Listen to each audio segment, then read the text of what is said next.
이스라엘아, 여호와를 의지하라. 그는 너희의 도움이시요 너희의 방패시로다. 아론의 집이여, 여호와를 의지하라. 그는 너희의 도움이시요 너희의 방패시로다. 여호와를 경외하는 자들아, 너희는 여호와를 의지하여라. 그는 너희의 도움이시요 너희의 방패시로다. 여호와께서 우리를 생각하사 복을 주시되 이스라엘 집에도 복을 주시고 아론의 집에도 복을 주시며 높은 사람이나 낮은 사람을 막론하고 여호와를 경외하는 자들에게 복을 주시리로다.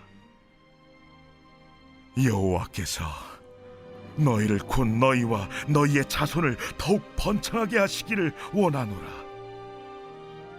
너희는 천지를 지으신 여호와께 복을 받는 자로다. 자, 오늘 본문에는 복을 주신다 그런 표현이 많이 이렇게 등장하죠.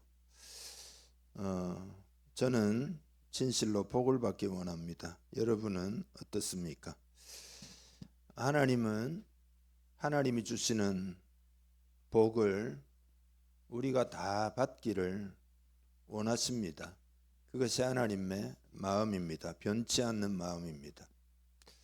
우리 인생은 하나님께 복을 받기 위해서 태어난 것을 우리가 알아야 되겠습니다. 고통과 재앙과 괴로움과 무슨 좌절과 절망을 받기 위해서 태어난 것은 아닙니다. 그래서 하나님이 인간을 만드시고 제일 먼저 하신 일이 뭐죠? 창세기 1장에 보면은 남자와 여자를 하나님 형상대로 만드시고 그 다음에 바로 그들에게 복을 주시며 그랬잖아요. 그러니까 아담과 하와의 타락으로 인해서 저주가 이 땅에 온 것이지 원래는 우리가 다 복의 존재입니다.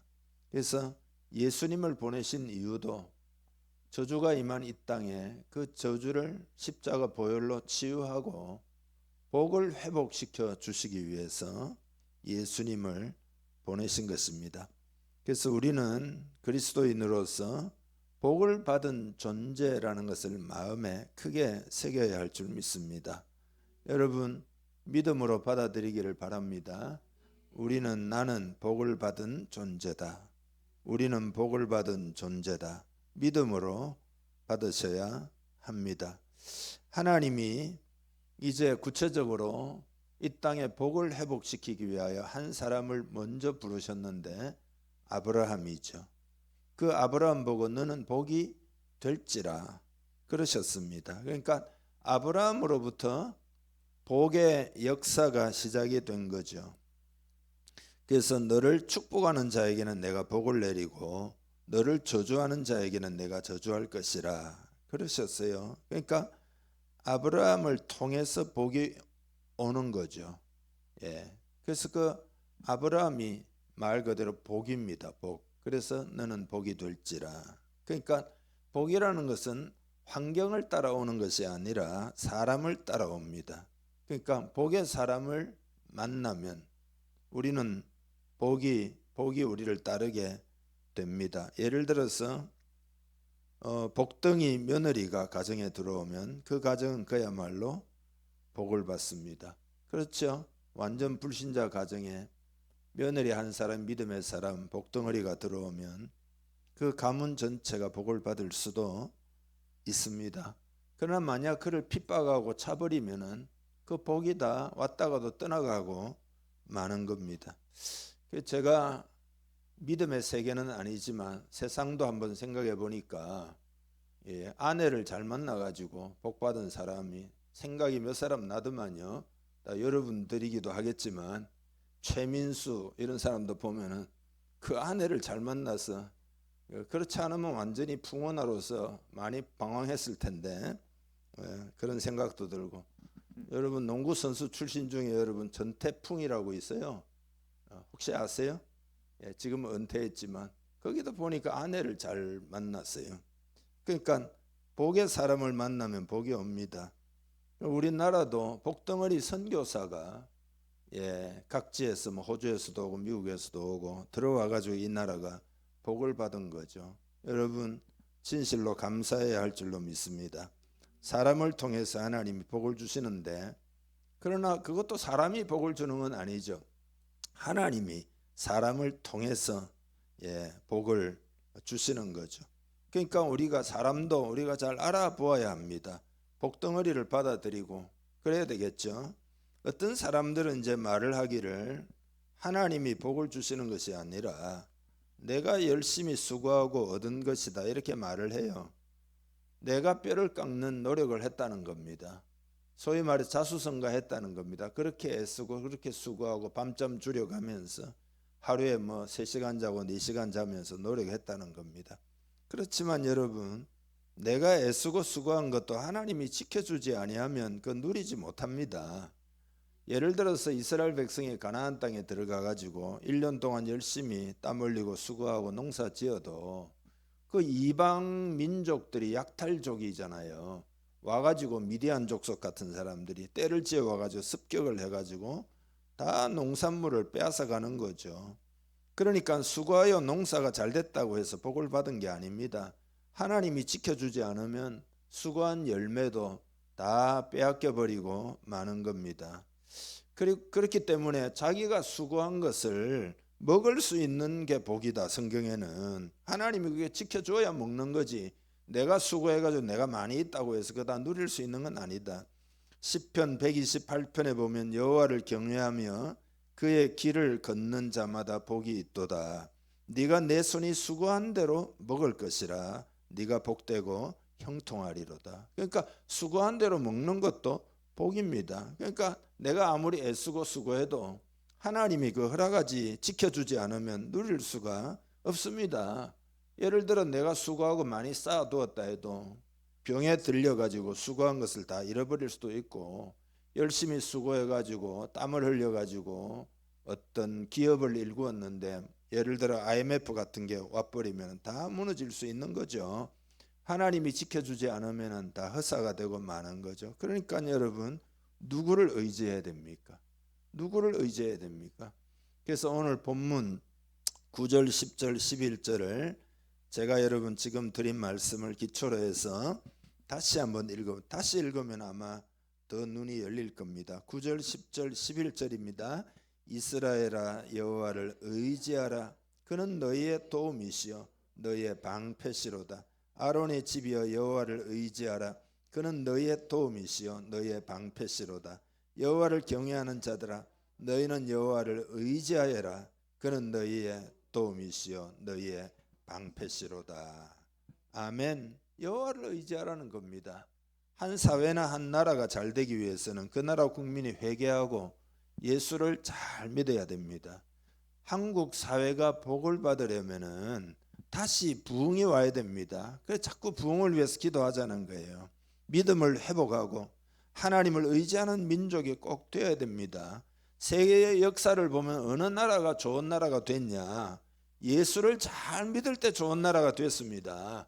과거에 영국도 그렇고 덴마크도 그렇고 다 덴마크 같은 경우는 완전히 망했다가 예수 믿어가지고 그 나라가 복을 받았다 이 말이죠. 미국도 마찬가지고 한국도 마찬가지고, 심지어 아프리카 우간다 같은 데는요 예수 믿는 대통령이 나와가지고 완전히 이제 예수 열심히 믿자 대통령이 앞장서가지고 그래가지고 복을 받았다 이 말이죠.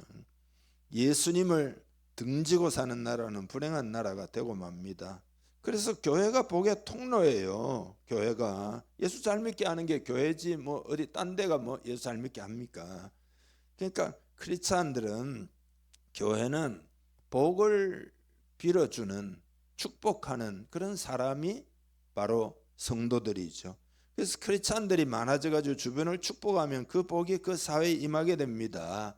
그러니까 여러분이 예배 시간에 뭐 이렇게 충전을 받는다 그럴까요? 충만을 받아가지고 자꾸 나눠 줘야 됩니다. 예배 잘 드리면 그 인생이 잘 된다는 말이 그런 이야기입니다. 예배에 부흥이 임하면 그 다음에 어떻게 되느냐? 세상에 대각성이 일어나고 믿는 자가 크게 많아지고 사회개혁이 일어나고 복을 받는다 이 말이죠. 그건 여러분 저의 주장이 아니에요. 세계 역사가 그것을 증명하고 있습니다. 왜냐하면 예배 부흥이 일어나면 성령이 부어지니까 사람들의 마음에 은혜가 있고 기쁨이 있고 권능을 받게 되고 지혜가 있고, 그러니까 크리스찬들이 이 사회를 위해서 기도도 하고 봉사도 하고 그래 사회의 복덩어리가 되는 거죠. 그렇게 하면은 사회도 점점 더 정화가 돼 가지고 그 사회도 복을 받는 거죠. 이게 만고불변의 법칙입니다. 세상이 만약에 교회를 미워하고 무시하고 저주하고 박해하고 그러면 그 사회는 절대 복을 받지를 못합니다. 그렇기 때문에 세상이 어려우면 어려울수록 교회는 더욱 힘들잖아요. 그러니까 더욱 깨어 믿음으로 기도해야 됩니다. 교회가 마지막 보루입니다. 교회는 하나님이 계시니까 낙심하지 말고, 교회가 아무리 핍박을 받아도 계속해서 믿음을 새롭게 하고 사회를 위해서 기도하고 부흥이 오게 해달라고 기도하고, 그게 마지막 보루예요. 교회가 무너지면 세상도 다 끝나는 겁니다. 북한도 왜 망했습니까? 공산주의 돼가지고 교회를 다 없애버리고 김일성 우상화 해가지고 망한 거잖아요. 북한 땅도 복음이 들어가면 이제 살아나게 돼 있습니다. 여러분 믿음으로 기도해야 할 줄 믿습니다. 그래서 여호와 하나님을 전심으로 의지해야 된다. 딴 데서 복을 찾지 말아야 합니다. 오늘 본문에 여호와를 의지하여라. 그런데 왜 여호와를 의지하지 못할까? 제가 메시지 준비하면서 생각을 해보았는데요. 제일 먼저는 하나님의 영광을 몰라서 그렇습니다. 하나님의 영광. 그래서 아까 본문이 너무 길어가지고 다 읽지는 않았거든요. 그래서 그 앞에 부분을 좀 읽겠습니다. 1절입니다. 1절 시작. 여호와여 영광을 우리에게 돌리지 마옵소서. 우리에게 돌리지 마옵소서. 오직 주는 인자하시고 진실하심으로 주의 이름에만 영광을 돌리소서. 아멘. 올해 표어가 뭐죠? 오직 하나님께 영광을. 이게 표어잖아요.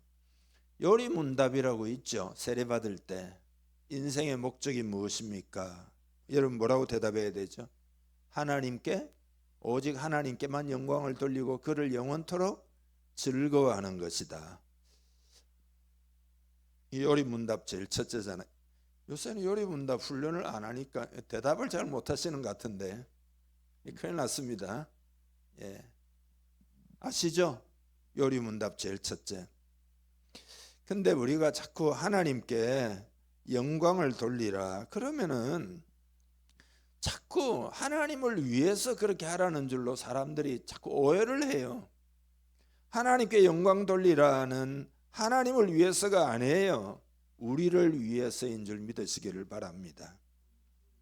그러니까 하나님이 우리를 계속 찾으시고 기도하라 그러고 막 이렇게 하는 것이 높으신 그 하나님이 우리에게 사랑을 베풀려 하심이잖아요. 하나님이 뭐가 아쉽겠습니까? 사랑을 베풀려 하심이잖아요. 우리를 푸시하시고 만나고 싶어도 하시고, 야 나와 함께 변론도 하자 이렇게 의논도 하고 싶어 하시고, 이렇게 하나님이 부르시는 것은 하나님을 위해서가 아니에요. 우리를 위한 것입니다. 여러분을 위한 것인 줄 믿으시길 바랍니다. 하나님을 의뢰합시다 이렇게 해도 반응이 너무 미미해요. 반응이 너무 미미해요. 진짜 안타까운 이야기입니다. 쉽게 여러분 비유로 말씀을 드린다면, 예를 들어 여러분이 조그마한 중소기업을 한다 쳐요. 근데 갑자기 이재용 회장이, 삼성 회장이 전화를 해가지고 당신 회사하고 같이 좀 이렇게 사업 좀 뭔가 한 부분은 같이 좀 하고 싶다. 말이 안 되지만 그런 의향을 보내왔다고 칩시다. 그러면은 그 중소기업 하는 입장에서는 막 끝난 거죠. 삼성이 도와주겠다는데 끝난 거죠. 그거는 우리나라에서는 적어도 세계적으로도 그렇지만 끝난 거예요. 근데 예를 들어 별로 난 관심이 없어요. 안 만나요. 그러면 여러분 사업하는 사람은 이해가 될 거예요. 이게 얼마나 큰 이야기인지. 그거 안 만나준다. 이재용도 필요 없다. 말이 되는 이야기입니까? 좀 대기업하고 연결되려고 얼마나 피 터지게 애를 쓰는지 여러분, 사업하는 사람은 당연히 알 거잖아요. 이런 일이 하나님과 사람 사이에 벌어지고 있는 현실이에요. 놀라운 이야기입니다. 하나님이 좀 만나자 그래도 뭐 나는 바빠요, 안 만나요. 그 웃기는 이야기 아니에요. 하나님의 영광을 몰라서 그런 거죠. 여러분, 하나님의 영광이라는 영광, 가보드라는 히브리 말은 무게라는 뜻이에요. 사람마다 무게가 다 있잖아요. 그 사람을 보면 그 사람은 가볍다 무겁다 나름의 어떤 뭔가 무게가 느껴지는 부분이 사람에 따라 다 있잖아요. 하나님의 영광은 하나님의 무게입니다. 성경에 보면 다른 말로 위엄, 하나님의 위엄, 하나님의 위엄을 잘 몰라서 그런 겁니다. 하나님이 인생과 비교할 수 있겠습니까? 하나님을. 그렇지만 이제 문제는 뭐냐 하면 하나님은 눈에 잘 안 보이니까, 그러니까 영적인 감이 떨어지는 거죠. 그래서 하나님을 의지합시다 해도 눈에는 안 보이니까, 아니 사람을 의지하고 세상을 의지하는 건 눈에 당장 보이니까 그쪽을 자꾸 끌려가잖아요. 그러나 여러분, 진실하게 믿음으로 기도하면 하나님이 여러분에게 복을 주십니다. 기도 시간을 늘려야 합니다. 복 받기를 원합니다. 하나님, 나 복의 사람 되기를 원합니다. 나는 하나님 가까이 하기를 원합니다. 야곱처럼 그렇게 기도하기를 바랍니다. 야곱이 환도뼈가 골절이 되기까지 그렇게 하나님 아니면 안 되면 내게 복을 주세요 붙들었더니 그때부터 야곱의 인생이 완전히 달라진 겁니다. 그러니까 하나님을 의지하는 것은 뭐냐? 하나님의 영광을 인정한다, 그런 뜻이 됩니다. 그러니까 어떻게 하나님께 영광을 돌려요? 이렇게 묻는 사람이 있는데요. 어떻게 하나님께 영광을 돌리는 거죠? 노래를 잘하면 됩니까? 하나님을 의지할 때 그 하나님의 무게를 인정하는 거니까 하나님께 영광이 되는 거죠. 그런 사람이 복을 받는다라는 거죠.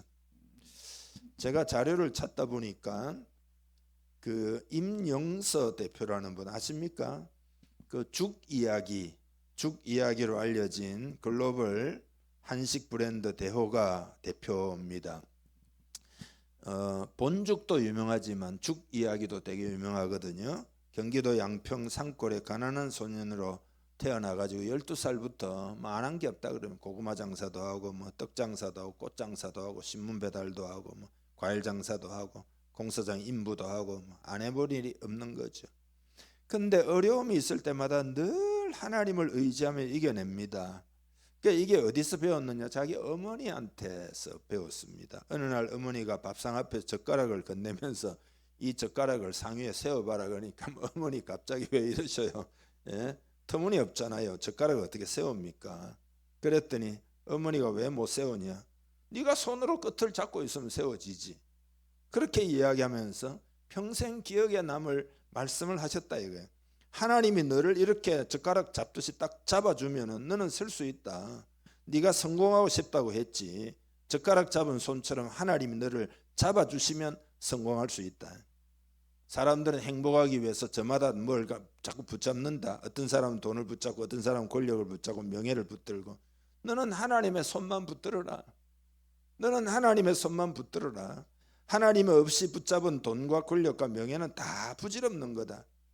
이 말씀을 갖다가 당시에는 어리니까 사회 경험도 없고 이해를 못했어요. 그러다가 내가 성공해야지, 너무 가난하니까 이런 결단이 있었잖아요. 세상 성공을 쫓다가 쓰라린 실패를 맛보고 수많은 고비와 어려움을 겪으면서 결국은 하나님의 은혜를 체험하게 됩니다. 그래서 처절하니까 기도할 것밖에 없잖아요. 기도로 하나님의 손만 붙잡는 신앙인이 됩니다. 그래서 이제 이게 죽 이야기가 2003년도에 창립한 거거든요. 그러니까 뭐 한 20 몇 년이죠. 20 몇 년 됐죠. 그죠? 23년 됐죠. 지금은 500개 매장을 거느린 대형 프랜차이즈가 돼가지고 중국이나 일본이나 미국이나 해외도 진출했고, 한국 프랜차이즈 대상도 받았고, 한국 유통 대상도 받았고, 신지식인 중소기업 분야 대상도 받았고, 대한민국 국민건강문화 대상도 수상하고, 경영 철학이 있어요. 이 회사가 음식으로 사람을 이롭게 하자. 이게 경영 철학입니다. 그래서 이 사람이 시편에 나와 있는 한 구절이 자기의 고백이다. 그게 뭐냐? 내 짐을 여호와께 맡기라. 그가 너를 붙드시고 의인의 요동함을 영원히 허락하지 아니하시리로다. 그래서 이분이 이렇게 이야기했어요. 저는 이 시편 55편 22절의 이 말씀을 기억하며 그날 순간순간의 어려움을 하나님께 토로합니다. 누군가를 만나 하소연하고 싶을 때도 있지만 그걸 받아줄 사람은 그리 많지를 않습니다. 하지만 하나님은 언제 어디서나 저를 만나 주십니다. 시간과 장소에 관계없이 편하게 만날 수 있는 분이십니다. 틈나는 대로 하나님께 무릎을 꿇고 기도하는 것, 그것을 통해 오늘도 제게 주어진 길을 담대하게 걸어갈 수 있는 힘을 얻고 있습니다. 이분이 기업을 잘했다 이런 이야기가 아니라 성공적인 기업인의 모델이에요. 경영 철학도 음식으로 남을 이롭게 한다는 거 아니에요. 그래서 하나님을 의지해야 함을 이런 분을 통해서 우리는 배워야 할 줄 믿습니다. 여러분, 윌버 체퍼만이라고 있거든요. 미국의 대표적인 장로교 복음 전도자고 찬송가 작가예요. 그러니까 이분이 이제 19세기 말하고 20세기 초에 복음주의 운동에 큰 영향을 끼친 인물입니다. 근데 이분이 80세가 넘은 윌리엄 부스는 구세군 만든 분이잖아요. 그분을 만나러 간 적이 있습니다. 이 부스는 영국의 빈민 사회를 위해서 굉장히 헌신한 분이죠. 복음 전하면서 구제 사역을. 그래서 여러분 그 성탄절 내면은 그 뭐죠? 그 사랑의 냄비인가 딸랑딸랑 하는 그게 이제 구세군에서 나온 거잖아요. 그래서 부스 대장이라 부르죠. 이분들은 물었습니다. 평생 성직을 잘 감당하셨는데 무슨 비결이라도 있습니까? 그러니까 부스가 천장을 이렇게 잠시 바라보고 겸손하게 대답을 하기를, 세상에는 저보다 훌륭한 사람들이 많이 있습니다. 저보다 좋은 기회가 주어진 사람들도 많습니다. 그러나 그 사람들은 하나님께서 자신을 사용할 수 있도록 맡기지를 않습니다. 저는 부족한 게 너무 많지만 하나님이 저를 사용하실 수 있도록 모든 것을 맡긴 것뿐입니다. 뭐 비결이 있다면 그게 비결입니다. 그렇게 이야기를 했습니다. 여러분, 하나님만을 의지합시다. 교회도 하나님만을 의지해야 할 줄로 믿습니다. 중요한 구절을 한 구절 같이 읽겠습니다. 예레미야 17장 5절부터인데 같이 한번 읽어보죠.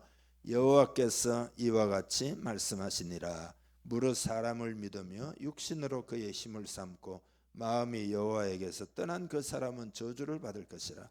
그는 사막의 떨기나무 같아서 좋은 일이 오는 것을 보지 못하고 광야 간조한 곳 건건한 땅 사람이 살지 않는 땅에 살리라. 그러나 무릇 여호와를 의지하며 여호와를 의뢰하는 그 사람은 복을 받을 것이라. 그는 물가에 심어진 나무가 그 뿌리를 강변에 뻗치고 더위가 올지라도 두려워하지 아니하며 그 잎이 청청하며 가무는 해에도 걱정이 없고 결실이 그치지 아니함 같으리라. 아멘. 여러분이 하나님의 영광을 안다면 하나님을 의지할 수 있을 겁니다. 하나님의 영광의 임재를 자꾸 사모하고 그 영광을 바라보기를 바랍니다. 그러면 하나님을 의지할 수 있을 것입니다. 두 번째로 왜 하나님을 의지하지 못할까? 어떤 사람은 그렇습니다. 하나님을 만나기가 어렵다는 거예요. 하나님 앞에 뭐 기도해도 잘 안 느껴지고 하나님 만난다는 거는 말을 모르는 게 아니라 그게 영적으로 그 만나기 어렵다. 근데 여러분, 이게 지금 현재 이 시대에 많은 사람들의 일반적인 모습이에요. 근데 여러분, 오늘 우리 공동체에 하나님이 어떻게 더 자세하게 여러분을 푸시해야 되겠습니까? 저를 통해서 계속 말씀하시지 않습니까? 제가 메시지를 전할 때 그게 하나님 말씀이라는 것을 꼭 깨닫기를 바랍니다. 계속 하나님이 여러분에게 하시는 말씀이에요. 제 이야기가 아니고 하나님 마음은 언제나 불타고 있습니다. 그 마음을 받아들여야 할 줄 믿습니다. 하나님을 만나는 것이 왜 어렵다고 생각을 하냐? 엄청나게 하나님이 일하고 계시다고 자꾸 그러잖아요. 근데 왜 어렵다고 자꾸 생각하느냐? 하나님 편에서는 계속 부르시고 찾고 두드리시고 만나시고 이렇게 하는데 영적으로 둔해요. 그럼 어떻게 하면 되느냐? 어떻게 하면 될까요? 도대체 어떻게 하나님 만날 수 있을까요? 비결이 뭘까요? 가장 중요한 비결은 이거예요. 그냥 진실하게 마음을 열면 돼요. 지금이라도 바로 하나님 만나요. 진실하게 마음을 열면 됩니다.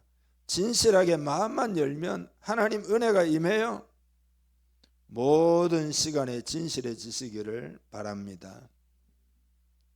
우리 공동체가 여러분 어려워도 기도를 그동안 많이 해놓았기 때문에 여러분이 진실하게 기도만 하면 여러분 하나님을 가까이 만납니다. 더 가까이. 예비된 복이 공동체에 임하게 됩니다. 저는 그걸 알고 있습니다. 깨어 기도하는 사람도 알 겁니다. 영어로 알고 믿음으로 알아요. 그래서 하나님의 부르심을 받아들이기 위해서는 마음을 여는 것이 중요해요. 여는 것. 마음을 열고 기도하기를 바랍니다. 마음을 다해서 기도하기를 바랍니다. 찬송을 불러도 마음을 다해서, 예배를 드려도 마음을 다해서, 기도를 해도 마음을 다해서. 이제 형식적인 거 다 떠나보내셔요. 입에 발린 듯한 거 있잖아요. 그거 다 떠나보내세요. 한마디를 해도 진실하게. 기도도 길게 많이 하려고 하지 말고 막 와와와와 하지 말고 한마디만 딱 해요. 진실하게 정말로. 마음을 열고 하나님, 나는 하나님 은혜가 필요합니다. 하나님의 임재가 내 삶에 정말로 중요합니다. 나는 가진 것도 없고 인간적으로 소망도 없습니다. 하나님이 도와주세요. 그렇게 마음을 열고 해야 합니다. 예배도 마음을 열고 예배 드리기를 축복합니다.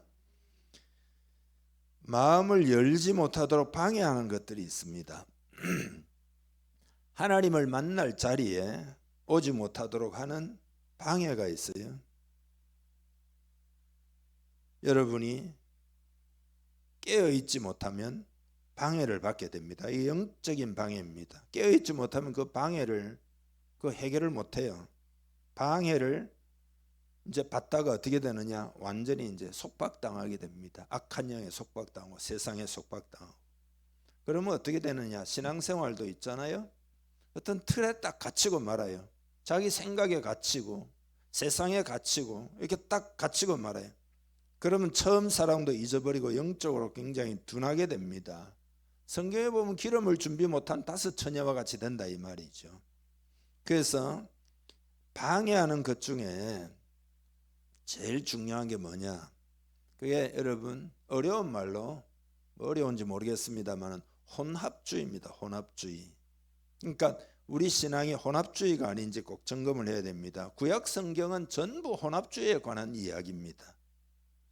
여러분 오늘 본문 아까 우리가 이제 앞부분은 안 읽어가지고 1절을 읽었잖아요. 2절부터 8절까지를 또 읽겠는데요. 처음 읽겠는데요. 2절부터 8절까지 이 내용이 뭐냐 하면은 우상 숭배에 관한 내용입니다. 일단 한번 읽어보죠. 어찌하여 문나라가 그들의 하나님이 이제 어디 있느냐 말하게 하리이까. 오직 우리 하나님은 하늘에 계셔서 원하시는 모든 것을 행하셨나이다. 그들의 우상들은 은과 금이요 사람이 손으로 만든 것이라. 입이 있어도 말하지 못하며 눈이 있어도 보지 못하며 귀가 있어도 듣지 못하며 코가 있어도 냄새 맡지 못하며 손이 있어도 만지지 못하며 발이 있어도 걷지 못하며 목구멍이 있어도 작은 소리조차 내지 못하느니라. 우상들을 만드는 자들과 그것을 의지하는 자들이 다 그와 같으리로다. 아멘. 이제 혼합주의가 그럼 뭐냐? 이런 거예요. 이스라엘 백성이 이제 광야를 통과해 가지고 가나안에 들어가서 생활을 하잖아요. 근데 광야 생활을 할 때는 아무것도 없잖아요. 광야에 뭐가 있겠어요? 하늘만 열려 있으니까 하나님밖에 없잖아요. 광야에서 뭐 누가 도와줍니까? 하나님밖에 없는 거죠. 그러니까 방법이 없으니까 만나를 내려주시고 메추라기를 동풍을 불어주시고 반석을 깨트려 물을 주시고 하나님밖에 없어요. 광야 훈련은 뭐냐? 하나님밖에 없구나. 이걸 깨닫게 하는 훈련이에요. 여러분 광야처럼 고난당하고 힘들고 어렵잖아요. 그러면 그건 딴 거 없어요. 하나님밖에 없구나. 여러분 힘들 때는 누가 도와줘요? 여러분 안 도와줘요. 친구들도 다 떠나고 맙니다. 그러니까 돈 10만 원 구하기가 어렵다니까요. 하나님밖에 없잖아요. 그 광야를 잘 통과해야 되죠. 잘 통과하면 어떻게 통과할 수 있느냐? 통과하는 방법은 이거예요. 내가 의뢰할 분은 오직 하나님 뿐이구나. 진실로 마음에 받아들이면 이제 하나님이 딱 선포합니다. 광야 통과. 이렇게 되는 겁니다. 쉽잖아요. 하나님만을 의뢰합니다. 이런 광야 통과예요. 이 아침에 통과 다 합시다. 예. 하나님이 은혜로 주는 거기 때문에 이게 믿음이 준비되면 그냥 되는 거예요. 이게 쉽습니다. 그런데 이제 이스라엘 백성이 가나안 땅에 들어가잖아요.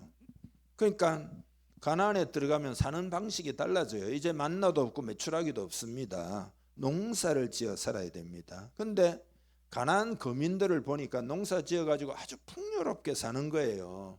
그런데 이 사람들을 보니까 전부 바알신을 섬기는 거예요. 바알신을. 그 바알신이 뭐냐? 농경의 신, 다산의 신, 풍요의 신입니다. 그러니까 열매가 풍성하게 맺지만 아 바알이 축복했구나. 그 다음에 뭐 소가 새끼를 잘 낳으면은 다산의 신인 바알이 축복했구나. 그래서 이스라엘이 안식일에 모여가지고 여호와를 섬깁니다. 그러다가 월요일부터 요즘 말로 하면은 한 주간 세상에 나가면은 그 다음에는 하나님은 눈에 안 보이잖아요. 바알은 눈에 보여요. 왜냐하면 바알 신상을 만들어 가지고 각지에다가 다 세워놨잖아요. 눈에 보이잖아요. 그리고 그 바알은 다산의 신이고 농경의 신이고 다산의 무슨 뭐 풍요의 신이고 그러니까 눈에 보이니까 아 농사 지을 때는 바알 신을 의지해야 되는구나 이러는 거죠. 시골에 가면은 시골이 아니라 어촌에 가면은 주일날 예배 잘 드리고 그 다음에 고기 잡으러 갈 때는 예수 믿는 사람들도 다 함께 이건 어쩔 수가 없어 해가지고 바다의 신 용왕님 앞에 말이죠. 고사 지내고 말이죠. 그게 혼합주의예요.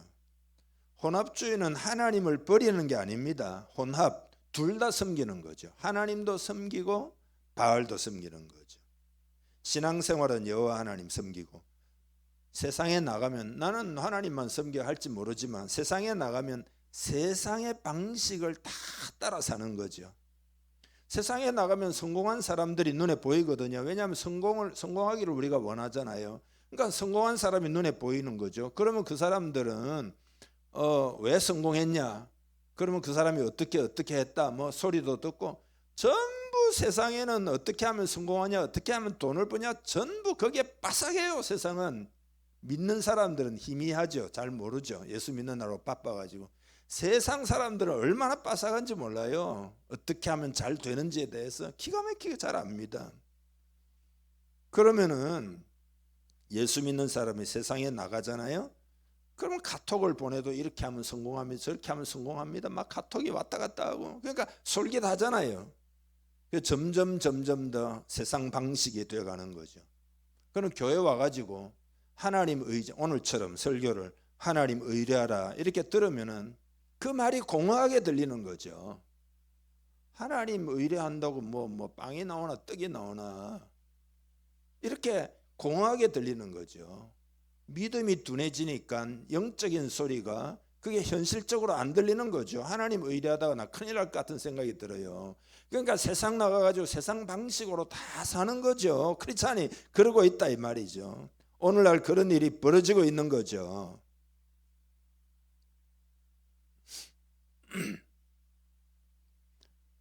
종교적으로만 하나님 의뢰하라. 그렇지 주일날 하나님 나 의뢰해요. 이러고는 세상 나가서 사는 거는 다 팁을 어디서 얻느냐? TV에서 얻고 말이죠. 인터넷에서 얻고 무슨 AI에서 요새는 잘 상담해 주고 많은 사람들이 어떻게 하면 성공했다 뭐 세상 이야기 듣고 사는 거죠. 세상 가치관을 받아들여 가지고 살아가는 거죠. 세상대로 하면은 당장은 성공한 듯이 보입니다, 여러분. 왜냐하면 그게 노하우가 쌓여가지고. 그러나 그게 오래 못 갑니다.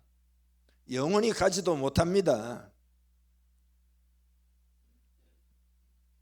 하나님을 의뢰하는 것은 보이지 않는 하나님을 섬기기 때문에 이게 믿음이 필요합니다. 그러니까 세상에 푹 빠지면 믿음 다 까먹거든요.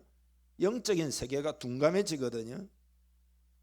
그러니까 교회 오면 하나님을 의뢰하는 것처럼 찬송도 하고 섬기기도 하고 다 하지만 실생활에서는 세상의 방식대로 사는 거죠. 이게 혼합주의예요. 구약 성경에만 있는 게 아닙니다. 오늘날에도 다반사다 이 말이죠.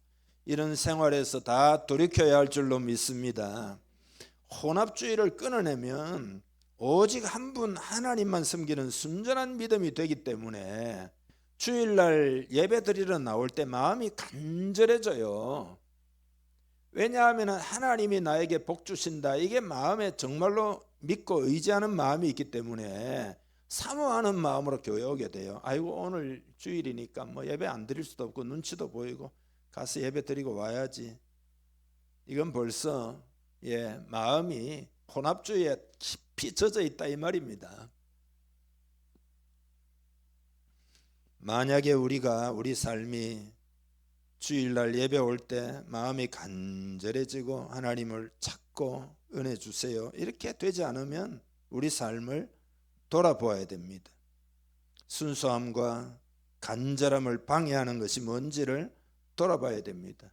그러니까 이 말은 너희는 왜 순수하지 못하냐, 너희는 왜 간절함이 없느냐, 야단치려는 것이 아니에요. 하나님이 복 주려고 하는 거죠. 내가 너희들에게 진실로 복을 주기 원한다. 그게 하나님 마음입니다.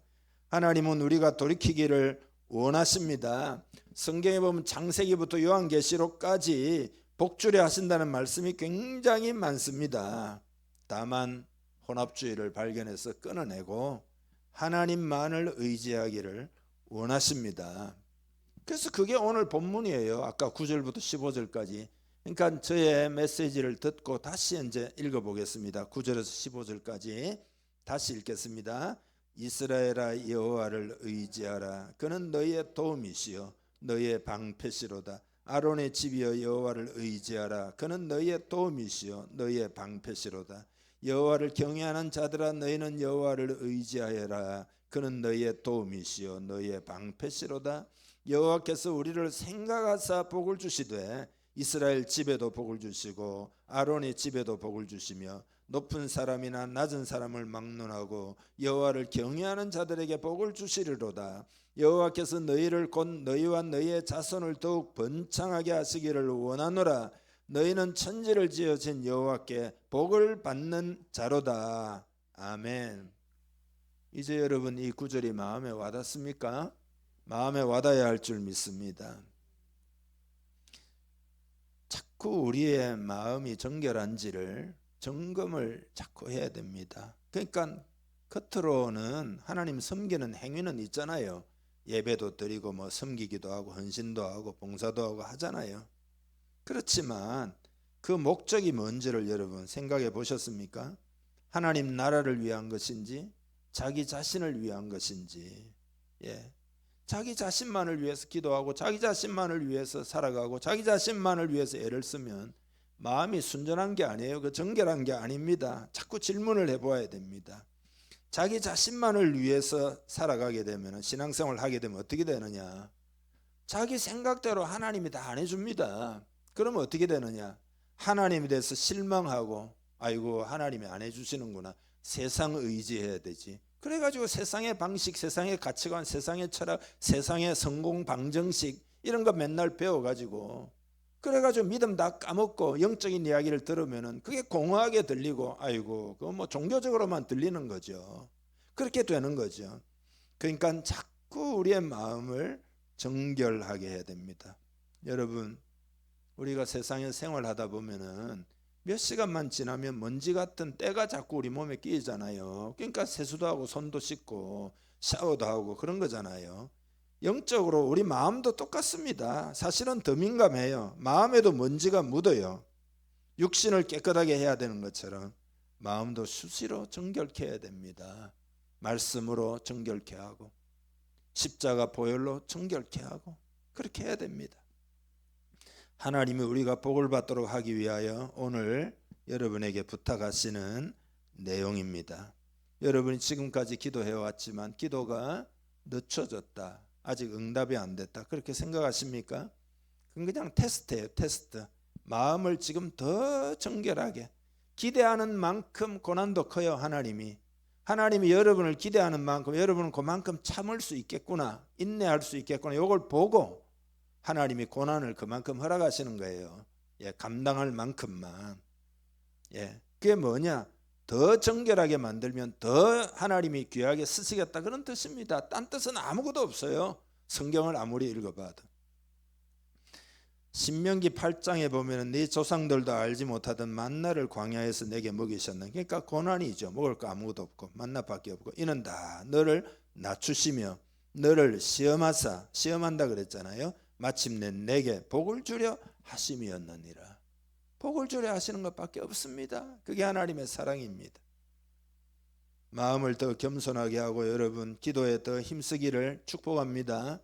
올해 여러분 기도를 더 많이 하셔야 됩니다. 더 진실하게 하고 더 간절히 기도합시다. 한번 해보시기를 바랍니다. 또 마음을 딱 합쳐가지고 하나님 나라와 의를 구해야 됩니다. 부흥을 달라고 기도해야 됩니다. 이 시대가 굉장히 어려운 방향으로 가고 있습니다. 여러분 부흥이 꼭 와야 합니다. 기도해야 됩니다. 기도하는 방법밖에 없어요. 옛날에 제 어릴 때 우리는 그 표 하면은 하나밖에 생각이 안 나요. 학교 가면은 잔학계나 불조심 뭐 이래가지고 이제 그게 응용이 돼가지고 잔학계나 뭐 개조심, 잔학계나 뭐 이런 게 있긴 있었는데, 잔학계나 불조심 뭐 그런 게 옛날에는 많았어요. 연탄불 하다 보니까 불이 많이 났잖아요. 그런 것처럼 잔학계나 성령이여 임하소서, 성령이 임하소서. 성령이여 부흥을 주세요. 이 나라 민족을 부흥케 해주세요. 그렇게 사모하는 마음을 가지고 기도하기를 바랍니다. 모이는 것도 더 힘을 쓰기를 바랍니다. 좀 더 시간과 에너지와 마음을 주님께 드리기를 바랍니다. 더 한마음 되기를 바랍니다. 더 주님의 몸된 공동체를 사랑하고 순전하게 조건 없이 하나님이 나에게 은혜 주셨으니까 그냥 믿음으로 하나님 섬기겠습니다. 더욱 그렇게 하기를 바랍니다. 믿고 그렇게 하면 하나님이 반드시 복을 주십니다. 믿음으로 선포합니다. 올 한해는 복을 받는 한 해가 될 것이다. 복을 받는 한 해 되기를 주님의 이름으로 축복합니다. 다 같이 기도하겠습니다. 주님, 복을 받기를 원합니다. 오늘 말씀 그대로 실천하기를 원합니다. 은혜 주시고 실천할 수 있도록 성령을 부어주세요. 다 같이 기도하겠습니다. 하나님 아버지 감사합니다. 오늘 말씀으로 인하여 감사합니다. 하나님께 영광을 올려드립니다. 복을 받기를 원합니다. 복된 인생이 되기를 원합니다. 하나님 나라와 은혜를 베풀어주옵소서. 주님의 나라를 더 의지하고 더 의지합니다. 여호와를 의지하면 복을 주시는 줄 믿습니다. 하나님만을 의지하고 하나님 복 주시는 약속을 믿고 의지하고 기도합니다. 복을 주옵소서. 하나님 되기를 간절히 원하고 합니다. 주님 아버지 은혜 주옵소서. 복된 인생이 되기를 원하고 합니다. 주님 성령을 예수 아버지가 되기를 원합니다. 여호와를 의지하는 공동체가 되기를 원합니다. 주여 복을 주옵소서. 부흥을 주옵소서. 하나님의 은혜를 이 땅에 부어주시고 아버지 간절히 주님 역사에 도와주시기를 간절히 원하고 합니다. 성령을 부어주셔서 이 말씀을 실천하기를 원합니다. 말씀대로 살기를 원하고 합니다. 주님 성령 아버지 간절히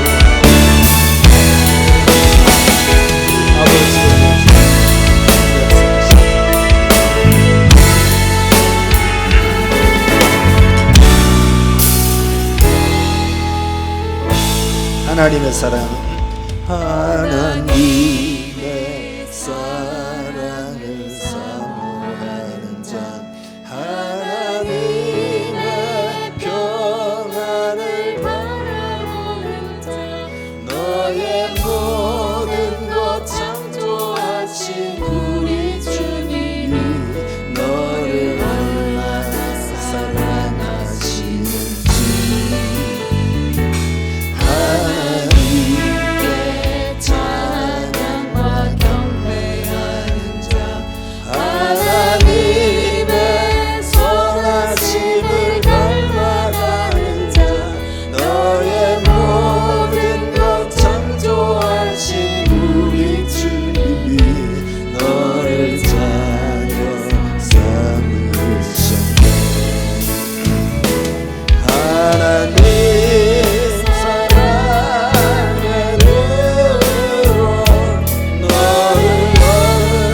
하나님 아버지, 주님만을 바라봅니다.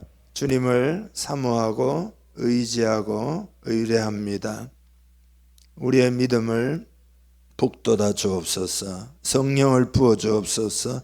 충만한 믿음이 되게 하시고 영이 깨어서 하나님을 의뢰할 때 복을 받는 것을 우리 마음에 담으며 하나님 아버지 진실로 하나님이 주시는 복을 받으려는 그런 생각을 가지기를 원하고 원합니다. 축복하시옵소서.